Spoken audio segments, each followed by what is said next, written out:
Yo, what's up, guys? This is going to be the phase 1 best in slot for Warlock Tanks right now. I'll have a rune guide and a talent guide and all that coming out soon, probably right after this or tomorrow.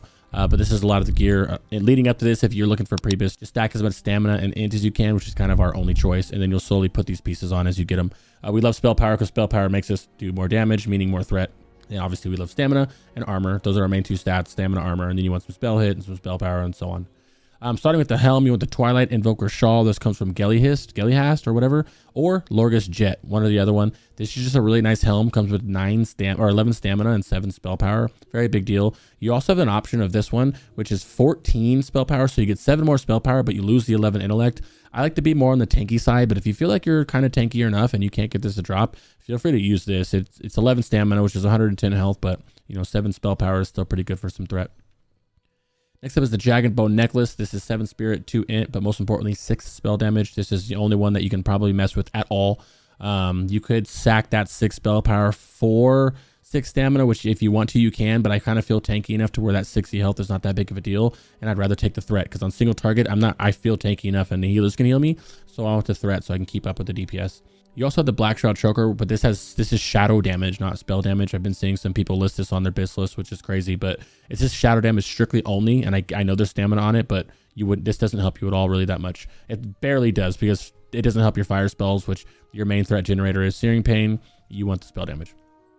For the shoulders, you want Frayed Chestnut Mantle. This is 6 int, 2 stamina, and 5 spell damage. You also have a very good option with Magician's Mantle. They're both 5 spell power. The only difference is Magician's Mantle has 3 more intellect and it lacks the 2 stamina. They're both pretty much the same thing, but if you have a choice on which one to get, obviously you get the one with 2 stamina. But like I said, they're both 5 spell power and it's only 2 stamina, so whatever.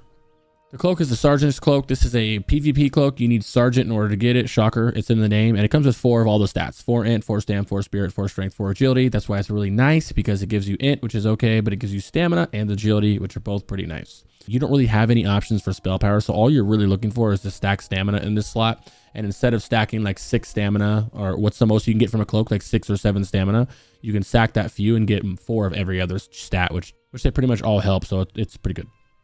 Next up is the Clamweave Tunic. This is just a fat tanking tunic with 11 stamina, 5 int, 3 agility, and a 117 armor.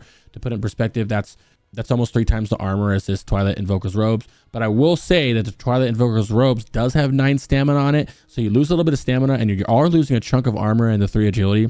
But if you wear this at the same time, you do get the 2 set bonus of 9 more spell damage. So, I mean, if you are feeling really tanky and you're not having any problems whatsoever, you can get rid of that and use this for some more threat.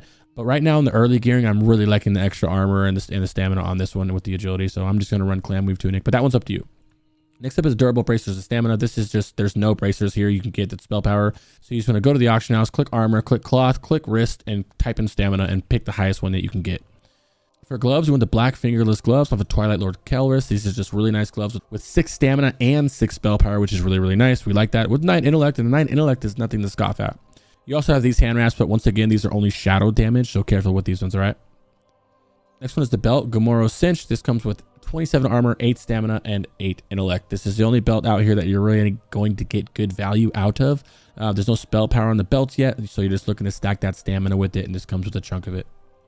Next up is the pants, and you're going to go with Soul Leech Pants with 8 intellect, 6 spirit, and 7 stamina, but 11 spell power. That is a ton of spell power, and nothing's really else is going to come near it, okay? Next up is the boots, and you want extra planar Spider Silk boots. These are amazing boots with 4 stamina, 4 int, 7 spirit. The on use is whatever, but you have 7 spell power and 1% hit. That 1% is a very big deal because you only need 5% hit to be hit captain to bosses here, unlike what we thought it would normally be. So that means you only need the weapon oil, that Black Fathom Wizard oil, which gives you 2% hit, at least 1 point in corruption for 4%, and then these will bring it to 5%, so it's pretty nice. These are also some of the only boots in the game that'll give you some spell power right now as well.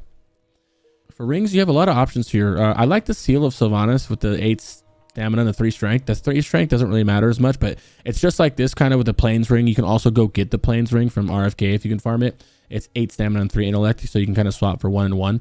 Another option is Twilight Lord, because it does give you 7 spell power, but you will lose the 8 stamina from both of these rings. And it's kind of one of those things where, just like we said earlier, do you want to give up the 8 stamina for the 7 spell power? If you yourself are feeling tanky enough to drop that 8 stamina, then feel free by any means to go get this 7 spell power. That's completely up to you. As for lore keepers, it's the same thing as Advisor's Ring. I think it just switches whether you're Horde or Alliance. This is just 2 stamina, 5 spell damage. The 2 MB5 doesn't matter. So obviously more threat with the 5 spell damage. For trinkets, you want the Invoker's Void Pearl no matter what. This is from the last boss in the raid. He drops an item called the Perfect Black Fathom Pearl. Once you click this item, it becomes a quest. Turning that quest in gives you a choice of 3 trinkets, one of which is the Invoker's Void Pearl. Turning this quest in also drops the world buff as well, so be careful and make sure you coordinate that, whatever. But either way, out of the 3 trinkets, you want this one. 10 shadow res, 8 spell power, which is very, very nice. The other one that you want to use is Rune of Perfection. This just gives you 4 stamina and decreases the magical resistances of your spell targets by 10, which is kind of nice. Until you get Invoker's Void, you can use Minor Recombobulator if you want for some mana back, you know, however you want to do that. For wands, the Phoenix Ignition is pretty much the only one that matters because it has 5 int. There's no spell damage or stamina or anything on any of these wands. I mean, you have the new Gravestone Scepter with 1 spirit and 5 shadow res, I guess, if you want shadow res, but I'll just take the 5 int. And for your weapons, and unlike everybody else wanting to use the Rod of Ancient whatever for spell damage, which I get, it has a lot of spell damage, you are a tank and I like to go a little more beefy. There's no armor at all on this rod whatsoever. If you can look at the comparison, where I have 100 armor coming from my main hand and my offhand and 7 stamina, which is pretty nice. And yeah, I lose 14 spell power for it. I think that's way worth the trade-off for 100 armor and the 7 stamina. Once again, if you're feeling really, really tanky already and you just feel comfortable, and as we get along and everybody gets more gear, the healers will be able to keep you up more, then you don't need to use this if you don't want, and you could use the rod, but I'm leaving that completely up to you. I'm just personally suggesting that you use the Dagger of the Willing Sacrifice and the Tome of Shadow Warding for that armor. That's it for this one, guys. I don't want to take too much of your time. I just wanted to make a quick little phase 1 bis. I will have an in-depth raid guide for tanking and DPS coming out soon. I think the next one I'll do is a talent and the runes. And yeah, that's about it. I hope you guys like this. If you did, please like, follow, subscribe. You know where I stream, Crix Vibes everywhere. I'll put it on the screen. Much love and good luck out there, guys.